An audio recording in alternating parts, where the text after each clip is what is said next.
بسم الله الرحمن الرحيم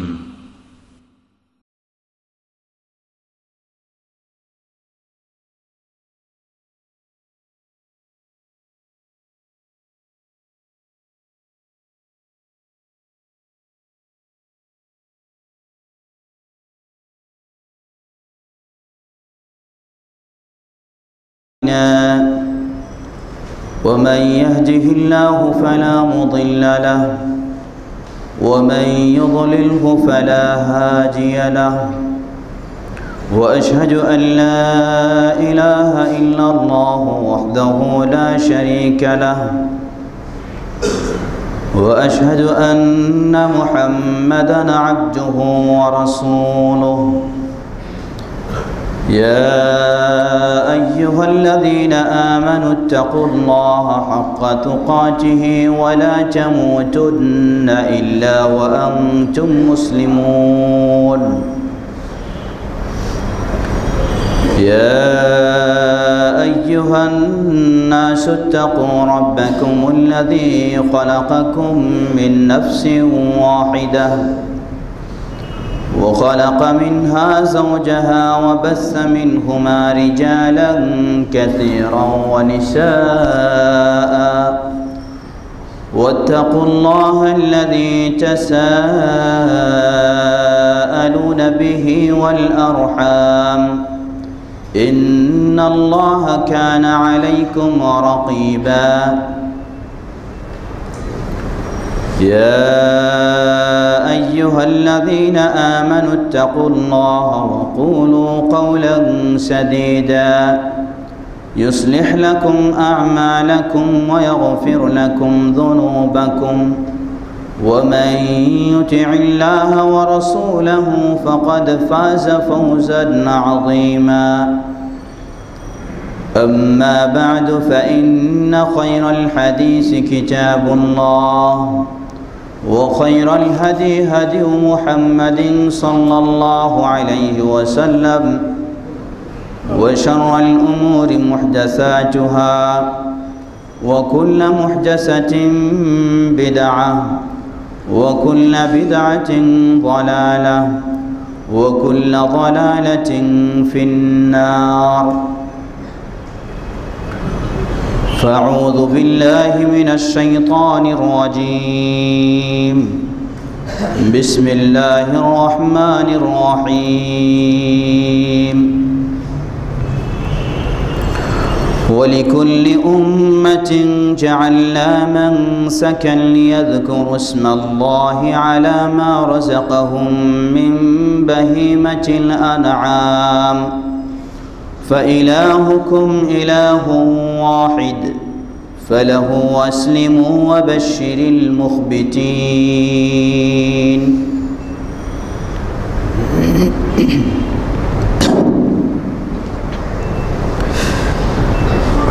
আলহামদুলিল্লাহ শুরুতে আবারও প্রশংসা জ্ঞাপন করছি সেই আল্লাহ সুবহানাহু ওয়া তাআলার, যিনি আমাদেরকে তার দিনের পথে চলার তৌফিক দান করেছেন, তার দিনকে বোঝার, জানার এবং মানার পথে অগ্রসর হওয়ার সুযোগ করে দিয়েছেন। সেই আল্লাহ সুবহানাহু ওয়া তাআলার প্রশংসা জ্ঞাপনার্থে বলি আলহামদুলিল্লাহ। অতঃপর সালাতু সালাম পেশ করছি প্রিয় রাসূল মুহাম্মদ সাল্লাল্লাহু আলাইহি ওয়াসাল্লাম, তার আসহাবে কেরাম, আহলে বাইত, শেষ দিবস পর্যন্ত তার প্রতিটি একনিষ্ঠ অনুসারীদের। সম্মানিত মুসল্লিবৃন্দ, আল্লাহ সুবহানাহু ওয়া তাআলা আমাদেরকে সৌভাগ্যশীল করেছেন এক এক সময় এক একটি মৌসুম দিয়ে, এক এক সময় এক একটি গুরুত্বপূর্ণ ইবাদত দিয়ে। হজ মৌসুম চলছে, তার সাথেই সম্পৃক্ত গোটা বিশ্বের মুসলিম সমাজ আপন এলাকায়, আপন দেশে, আপন বাড়িতে তারা যেন আল্লাহ সুবহানাহু ওয়া তাআলার নাম বেশি বেশি স্মরণ করার সুযোগ পায়, এ লক্ষ্যে আল্লাহ সুবহানাহু ওয়া তাআলা আরেকটি ইবাদত আমাদেরকে দিয়েছেন। শুধু ইবাদতই নয়, বরং ইবাদত পালনের মধ্য দিয়ে আল্লাহ সুবহানাহু ওয়া তাআলার আনুগত্য পালনের মধ্য দিয়ে নিজেদের কিছু আনন্দ উৎসব পালন করারও সুযোগ করে দিয়েছেন। সেটি হচ্ছে যুলহজ্জা মাসের পরেই, যুলকাআদা মাসের পরেই যুলহজ্জা মাসে ঈদুল আযহা। মুসলিম সমাজের জন্য বাৎসরিক ঈদ হিসাবে ইসলাম স্বীকৃতি দিয়েছে মাত্র দুটি দিন। একটি হচ্ছে ঈদুল ফিতর, শাওয়াল মাসের প্রথম তারিখে যেটি হয়ে থাকে, অপরটি হচ্ছে ঈদুল আযহা, যুলহজ্জা মাসের 10ম তারিখে যেটি হয়ে থাকে। এমনই ইবাদত মূলত এ উম্মাহ মুহাম্মাদিয়ার জন্যই বিশেষভাবে রয়েছে তা নয়। আল্লাহ রাব্বুল আলামিন এই ইবাদতকে, এই কুরবানির ইবাদতকে প্রতিটি উম্মার জন্যই দিয়েছেন। আল্লাহ সুবহানাহু ওয়া তাআলা সূরা হজ্জে 34 নম্বর আয়াতে সুন্দরভাবে বিষয়টি তুলে ধরেছেন এবং এর লক্ষ্য উদ্দেশ্য বা উপকারিতা সে বিষয়টিও আল্লাহ সুবহানাহু ওয়া তাআলা ইঙ্গিত দিয়েছেন এই আয়াতে। আল্লাহ রাব্বুল আলামিন বলেন, وَلِكُلِّ أُمَّةٍ جَعَلْنَا مَنسَكًا لِيَذْكُرُوا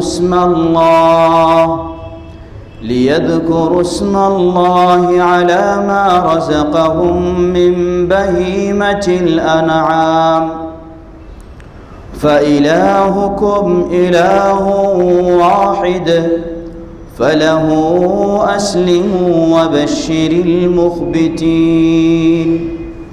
আল্লাহ বলছেন, ওয়ালিকুল্লি উম্মাতিন জাআলনা মানসাকা, আমি প্রতিটি উম্মার জন্য, প্রতিটি জাতির জন্য এই ধরনের একটি ইবাদত এর আয়োজন করেছি, ব্যবস্থা রেখেছি। কেন? লিয়াযকুরু ইসমাল্লাহি আলা মা রাযাকাহুম মিন বাহিমাতিল আনআম, যাতে তারা আল্লাহ সুবহানাহু ওয়া তাআলা তাদেরকে যে চতুষ্পদ জানোয়ার রিজিক দিয়েছেন, চতুষ্পদ প্রাণী দিয়েছেন, যেগুলি হালাল, এই হালাল প্রাণীগুলি সেগুলিকে জবাহ করার মাধ্যমে আল্লাহ সুবহানাহু ওয়া তাআলার নাম যেন তারা স্মরণ করতে পারে।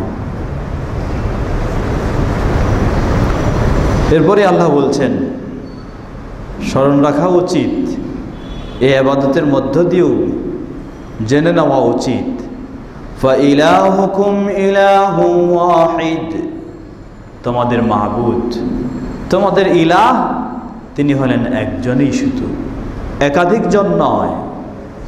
ফালাহু আসলিমু, সুতরাং তোমরা তার কাছে আত্মসমর্পণ করো। সেই একক মাবুদ যিনি তোমাদেরকে রিজিক দিয়েছেন এই পশু, যিনি তোমাদের জন্য হালাল করে দিয়েছেন এই পশু, যিনি তোমাদেরকে বিধান দিয়েছেন এটিকে তার নামে জবাই করে বিশেষ ঈদ পালন করে সেটিকে ভক্ষণ করতে হবে। তিনি হলেন এক, অদ্বিতীয়, তিনি ব্যতীত পৃথিবীর কোথাও দ্বিতীয় কোনো ইবাদত পাওয়ার কেউ যোগ্য নেই। সুতরাং দ্বিতীয় যেহেতু কেউ ইবাদত পাওয়ার যোগ্য নেই, তিনি একাই ইবাদত পাওয়ার যোগ্য। ফালাহু আসলিমু, তোমরা তার কাছে আত্মসমর্পণ করো। তিনি যে বিধান দেবেন সেই বিধান মেনে তোমরা চলো, তিনি যে নির্দেশ দিবেন সেই নির্দেশ মেনে তোমরা চলো, ভিন্ন কোনো বিধান মেনে চলার সুযোগ নেই। বিশেষ করে যিনি আল্লাহ সুবহানাহু ওয়া তাআলাকে ইলাহ বলে স্বীকার করবেন, আল্লাহ সুবহানাহু ওয়া তাআলাকে তার মাবুদ বলে স্বীকার করবেন, তার জন্য ভিন্ন কোনো বিধানের কাছে আত্মসমর্পণ করা কশিন কালেও হালাল হতে পারে না, বৈধ হতে পারে না, যে কোনো অবস্থায় হোক না কেন। সর্বাবস্থায়, ইচ্ছায় অনিচ্ছায়, প্রকাশ্যে অপ্রকাশ্যে তাকে এক বিধানের কাছেই শুধু আত্মসমর্পণ করতে হবে, সেটি হলো আল্লাহ সুবহানাহু ওয়া তাআলার দেওয়া সেই বিধান। আমরা যেন সকল মুসলিম সমাজ আল্লাহ সুবহানাহু ওয়া তাআলার কাছে প্রকৃতভাবে আত্মসমর্পণ করতে পারি, সে আলোকে আমাদের জীবনকে করতে পারি। আল্লাহ আমাদের সকলকে সে তৌফিক দান করুন। সাথে সাথে আল্লাহ বলছেন ওয়াবাশশিরিল মুখবিতিন, যাদের মাঝে এই আনুগত্য রয়েছে, যাদের মাঝে এই ভদ্রতা নম্রতা রয়েছে, যাদের মাঝে আল্লাহ সুবহানাহু ওয়া তাআলার কাছে ফিরে আসার এই মানসিকতা রয়েছে, তাদেরকে সুসংবাদ দিয়ে দাও। তাদের জন্যই দুনিয়া ও আখিরাতে কল্যাণ রয়েছে, তাদের জন্য অপেক্ষা করছে সেই জান্নাতুল ফেরদাউস। আল্লাহ আমাদেরকে সে পথেই অগ্রসর হওয়ার তৌফিক দান করুন। সম্মানিত মুসল্লিবৃন্দ, সূরা হজ্জের এই 34 নম্বর আয়াতে আল্লাহ সুবহানাহু ওয়া তাআলা বিষয়টি তুলে ধরলেন। মূলত এ শুরু হয়েছে কখন তা আমরা সকলেই কম বেশি জানি। পৃথিবীর বুকে সর্বপ্রথম মানুষ আদম আলাইহিস সালাতু ওয়াস সালাম, তার যুগে তার সন্তানদের মাঝেই এ কুরবানি জাতীয় ইবাদত সেটি চালু হয়। যদিও হয়তো পদ্ধতিগত দিক দিয়ে, বৈশিষ্ট্যগত দিক দিয়ে ভিন্নতা রয়েছে, কিন্তু কুরবানি নামক যে ইবাদত, এই ইবাদত চালু হয়েছে সেই শুরু থেকেই। আল্লাহ সুবহানাহু ওয়া তাআলা সূরা মায়েদার 27 নম্বর আয়াতে সেই কথাটি ঘোষণা দিচ্ছেন।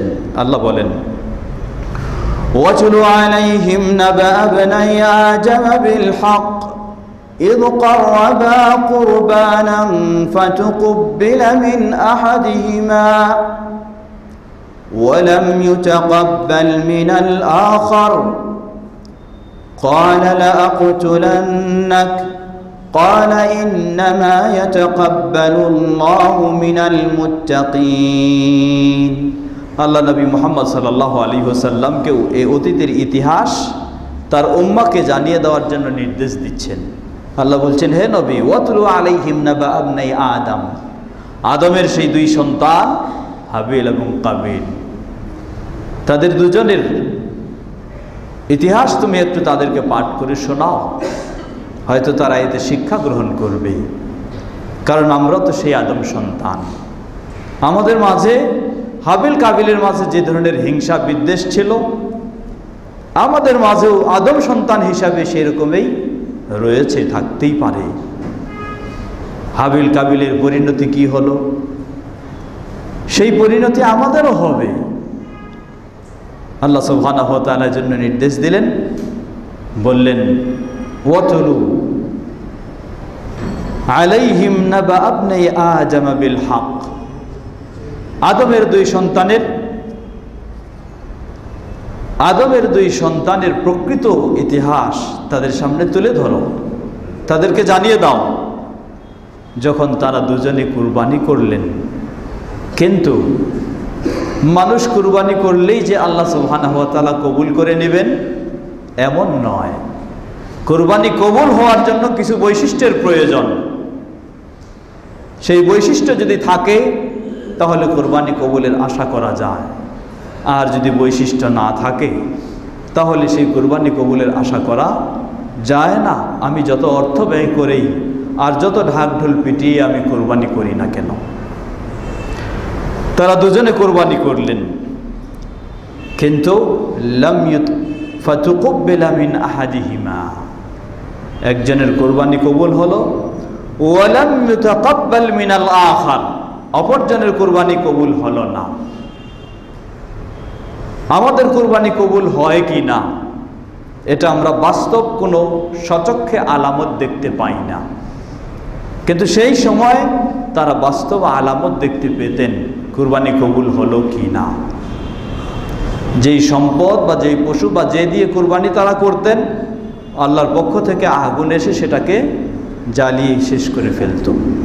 এটাই ছিল কুরবানি কবুলের আলামত। একজনের কুরবানিকে আল্লাহ সুবহানাহু ওয়া তাআলা কবুল করলেন, অপরজনের কুরবানিকে কবুল করলেন না।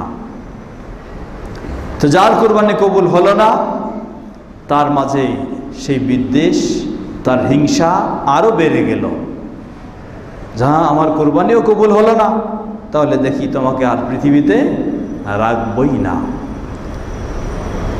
তিনি বলে ফেললেন, ক্বালা লা আখতুলান্নাকা, আমি অবশ্যই তোমাকে শেষ করে ফেলবো, হত্যা করব। অপরজন কি জবাব দিলেন?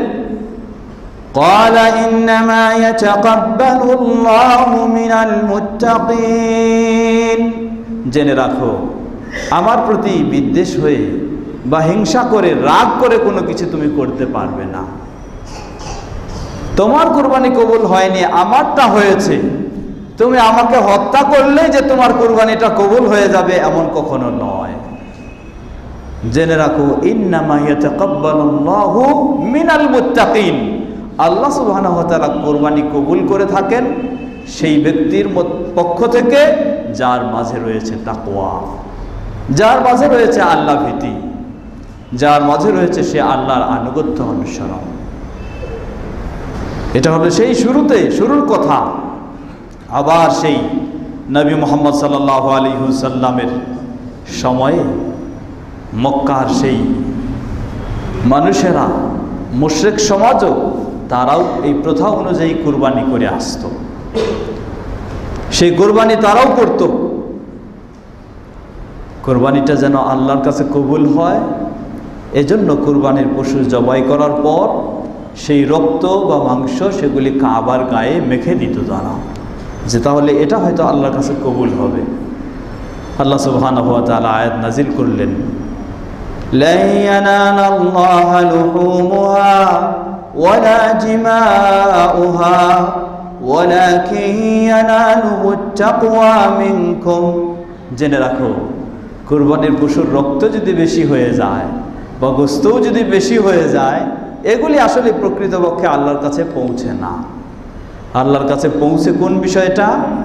তোমাদের ভিতরে কি তাকওয়া আছে কি না, এটাই আল্লাহ সুবহানাহু ওয়া তাআলার কাছে পৌঁছে।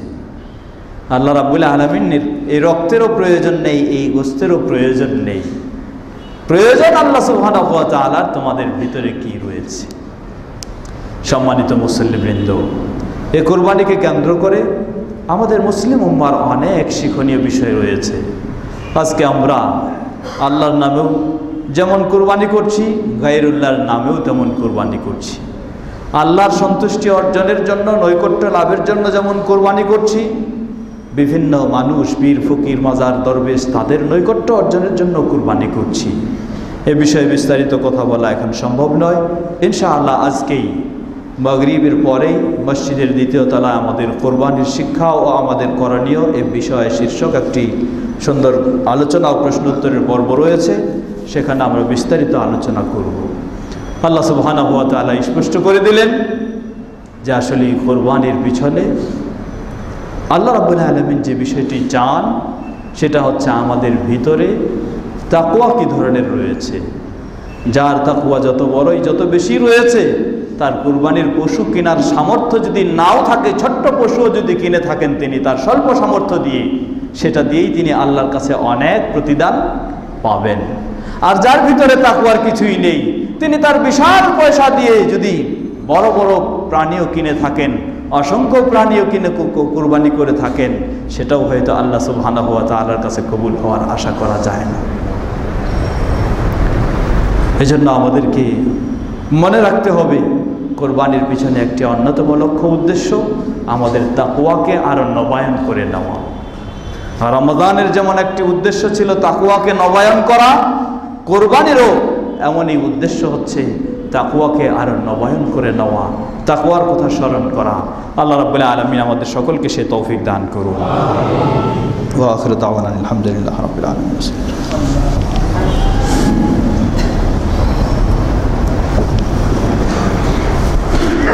আলহামদুলিল্লাহ ওয়াসসালাতু ওয়াসসালামু আলা রাসূলিল্লাহি ওয়া আলা আলিহি ওয়া সাহবিহি আজমাইন, আম্মা বা'দ। সম্মানিত মুসল্লিবৃন্দ, এই কুরবানিকে কেন্দ্র করেই হচ্ছে আমাদের সামনে যুলহজ্জা মাস। এই যুলহজ্জা মাস একটি গুরুত্বপূর্ণ মাস। অন্যান্য মাসের চেয়ে কিছু বিশেষ বৈশিষ্ট্য রয়েছে এ মাসের।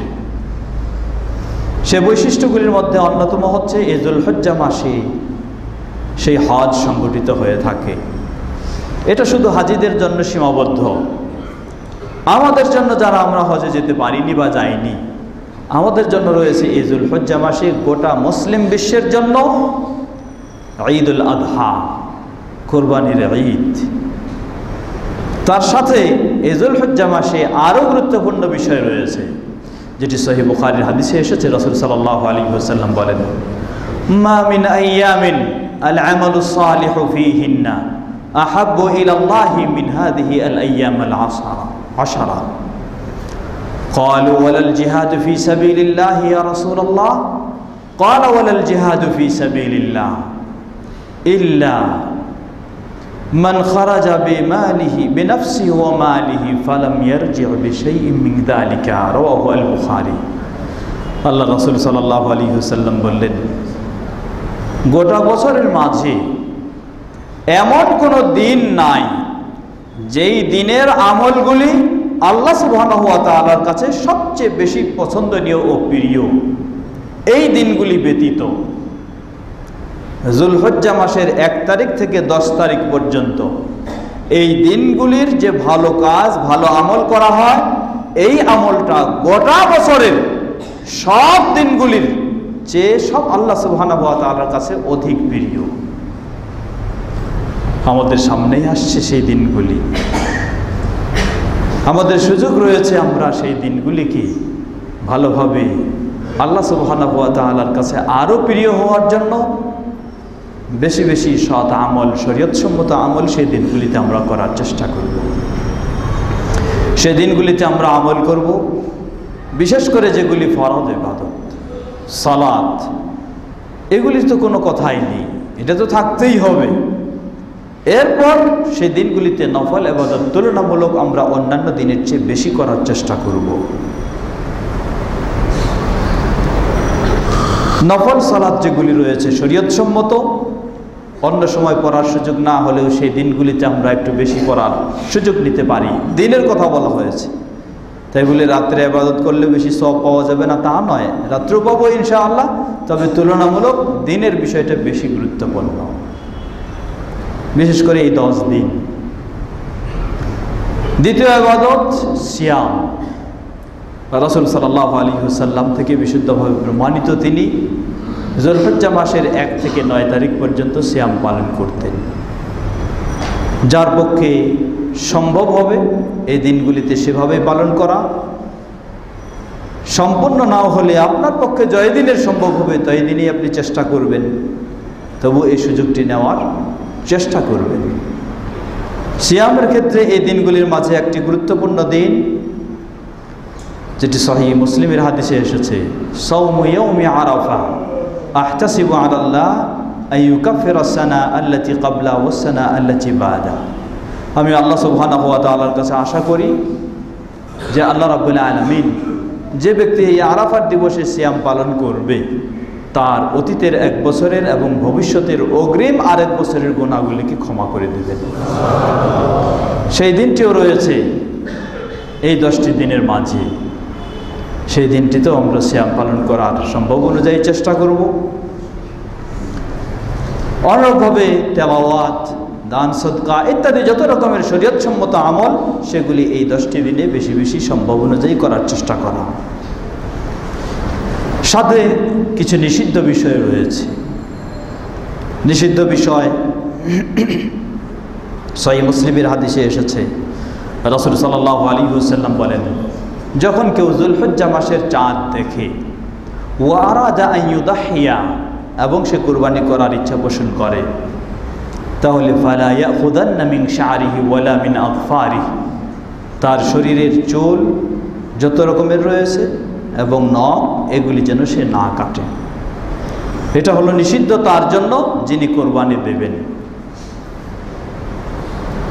কোরবানি দেবেন বলতে একটা পরিবারের, যে পরিবারের পক্ষ থেকে কোরবানি দেওয়া হয় তাহলে তাদের সকলের জন্য নিষিদ্ধ।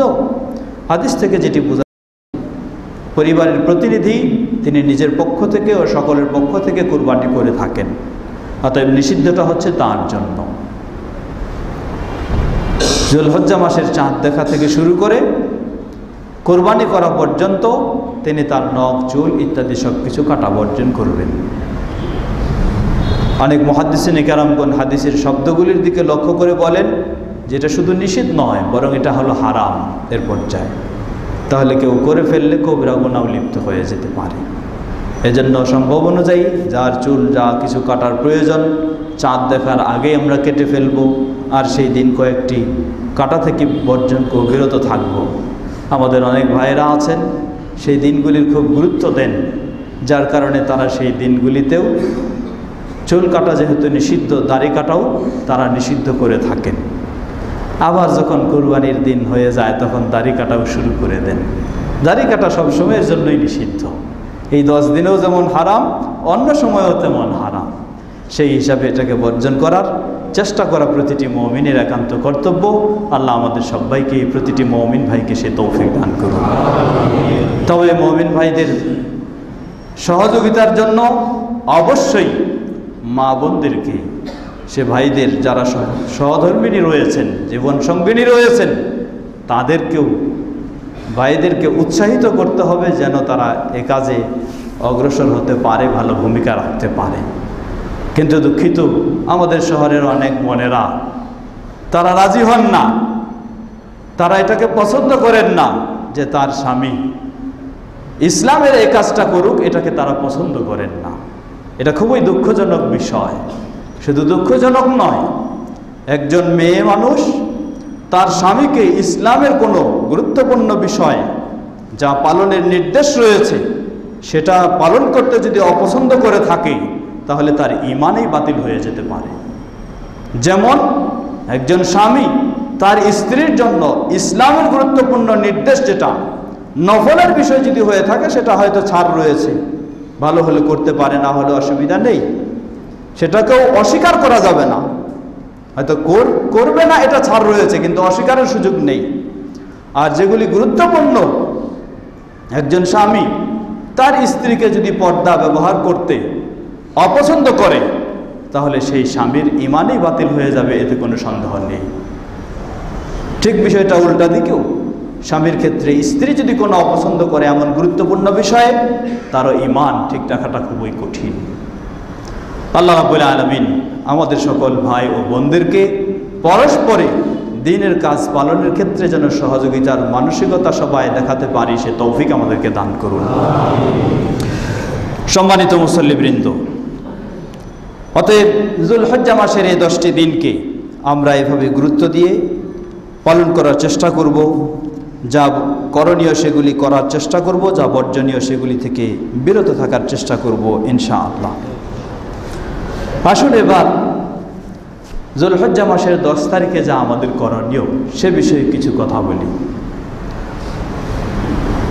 খুতবার সময় শেষের দিকে ইনশাআল্লাহ, পরবর্তী হয়তো সামনের জুমার পরের জুমায় বিস্তারিত আমরা কোরবানির হুকুম আহকাম সম্পর্কে সবিস্তারে আলোচনা করব ইনশাআল্লাহ।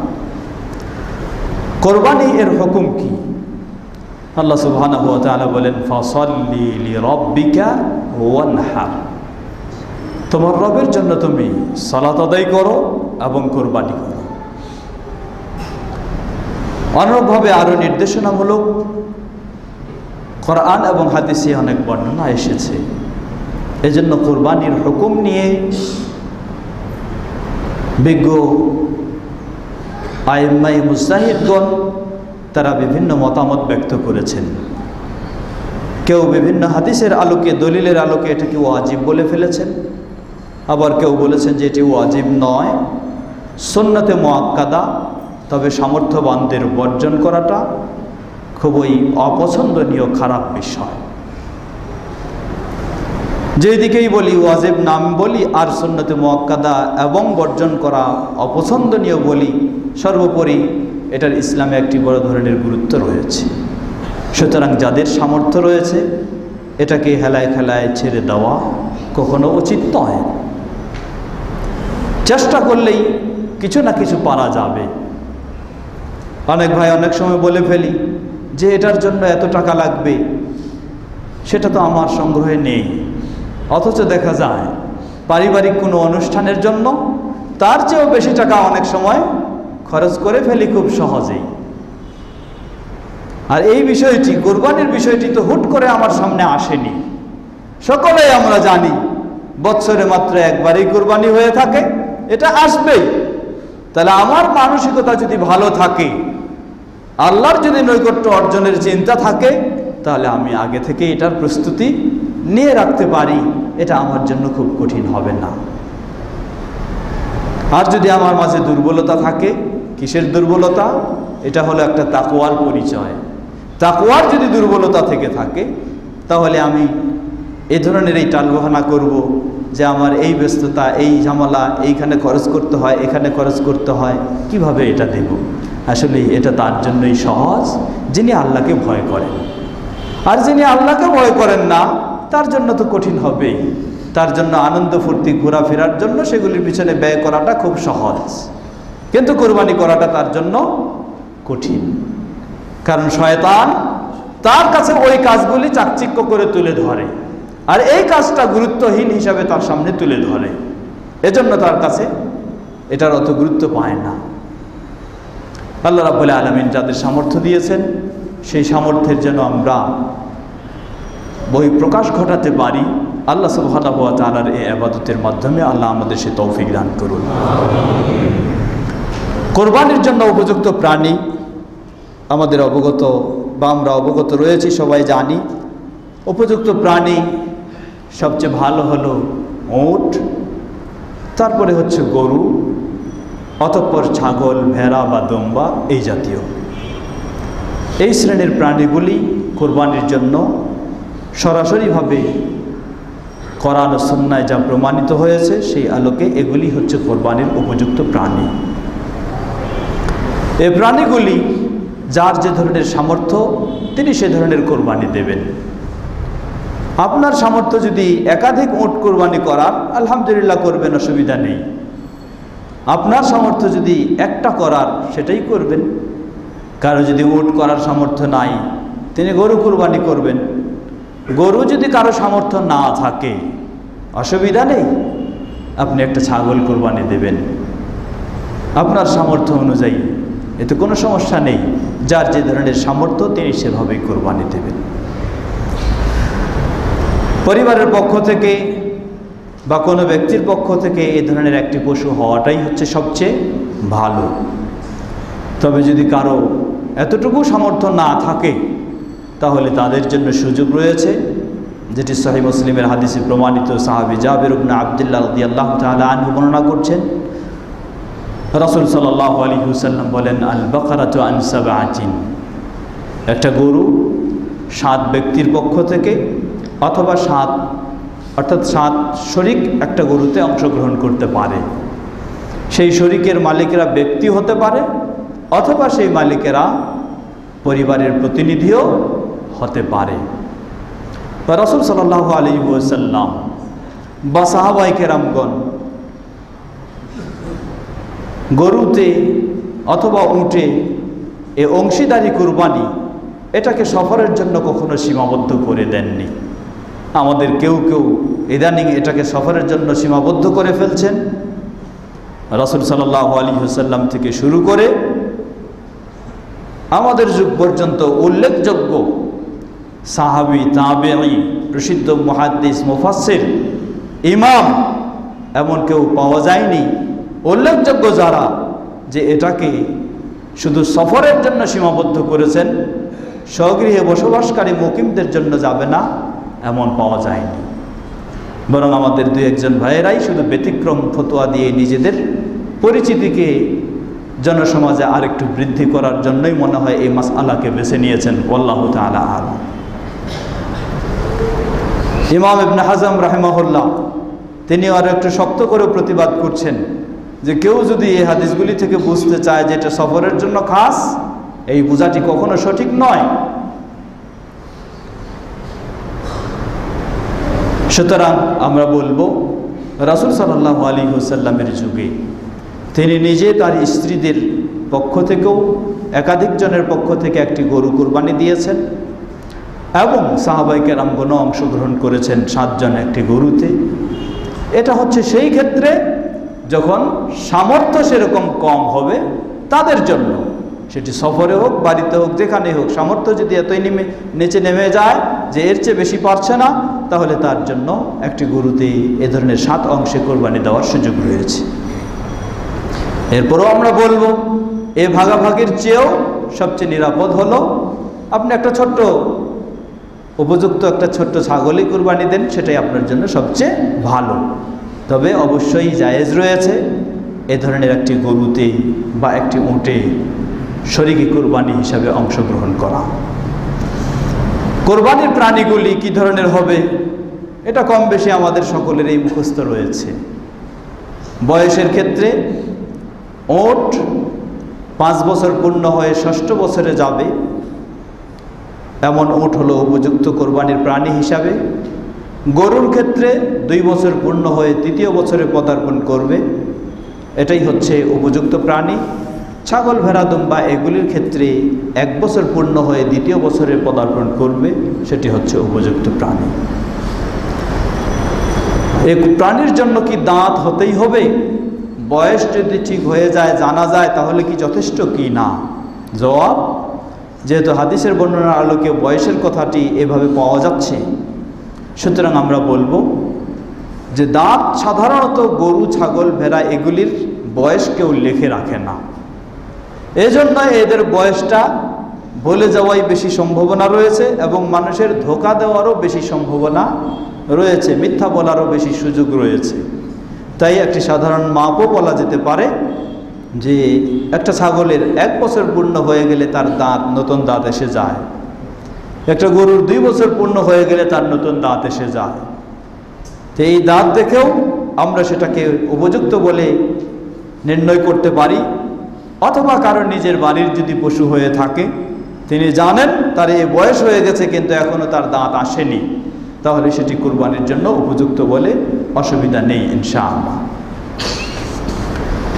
সম্মানিত মুসল্লিবৃন্দ, কোরবানি পশু যার পক্ষে যতটুকু সম্ভব হয় এটাকে সুন্দর, এমন যেন ল্যাংড়া না হয় যার ল্যাংড়া হওয়াটাই স্পষ্ট, এমন যেন চোখ নষ্ট না হয় যেটা স্পষ্ট বোঝা যাচ্ছে, এমন যেন রোগা না হয় যার রোগাটা বড় ধরনের রোগ সেটা স্পষ্ট হয়ে গেছে, কান কাটা যেন না হয়, ইত্যাদি বিষয়গুলি আমাদের লক্ষণীয়, সেগুলি আমরা সবাই জানি।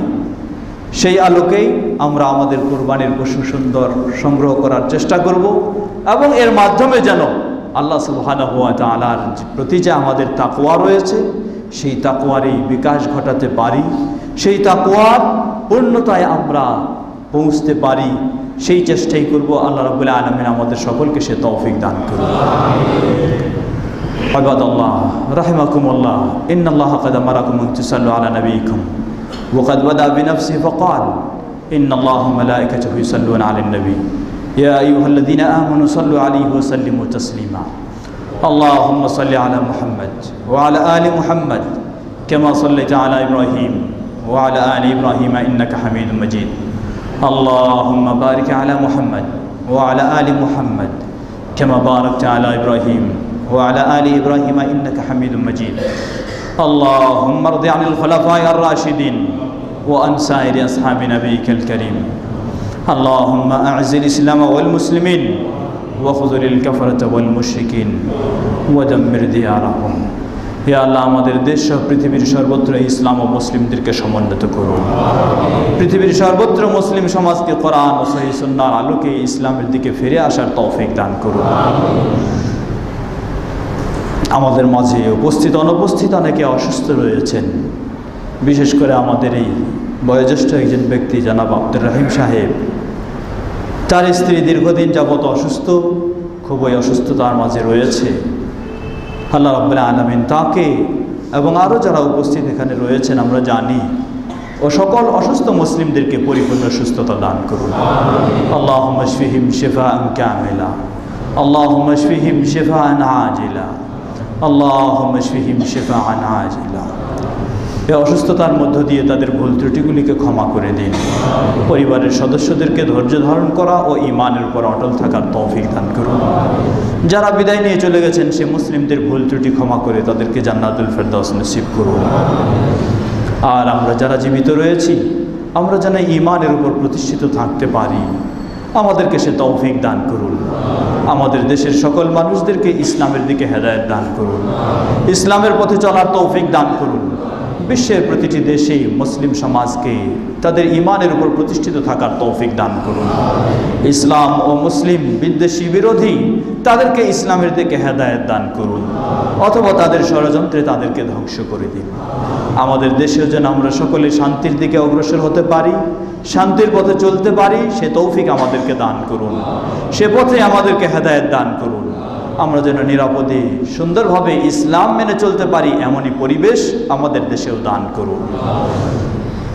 সুবহানাকাল্লাহুম্মা ওয়া বিহামদিকা আশহাদু আল্লা ইলাহা ইল্লা আনতা ওয়া আস্তাগফিরুকা ওয়া আতুবু ইলাইক।